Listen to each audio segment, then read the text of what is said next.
পুলিশকে নিয়ে তল্লাশি চালাচ্ছেন, কোন কোন জায়গায় কি পেয়েছেন?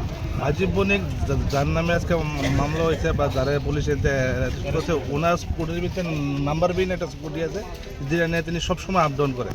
ওখানে একটা স্কুটির ভিতরে সবাই মিলে পুলিশ তল্লাশি চালাইছে, তাহলে সেটা কোটা আর কিছু কয়টার শুকনোর প্যাকেট প্যাকেট সাদা সাদা প্যাকেট পাইছে, গাঁজা গাঁজা এসব প্যাকেট পাইছে।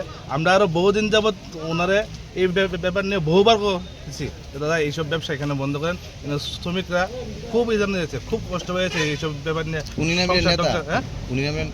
উনি নেতা হতে পারে, কিন্তু তাদের ব্যবসায়ীটা আমরা বহুদিন যাবো তাদের আমি ব্যক্তিগত বহুবার করছি, দাদা আপনি এটি করেন না, এটি করেন না, তাই না আমরা কথা শুনছেন না, উল্টা মারধর। আমি বলছিলাম মুখ্যমন্ত্রী এরিয়ার ভিতরে অন্তত এটা করেন না, তাই মুখ্যমন্ত্রীর কুমন্তব্য পর্যন্ত করছে, এটা আমরা প্রকাশ করতে পারছিলাম না, এখন বাধ্য হয়ে প্রকাশ করছে, বুঝছেন। আর কি কি কম আমরা তো প্রমাণ পাইছি না।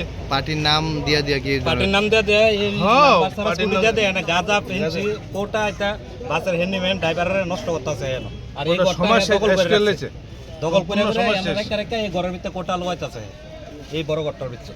আর ঘরটার ভিতরে এক্সট্রা একটা শ্রমিক যাইতে পারে না, কি কারণ?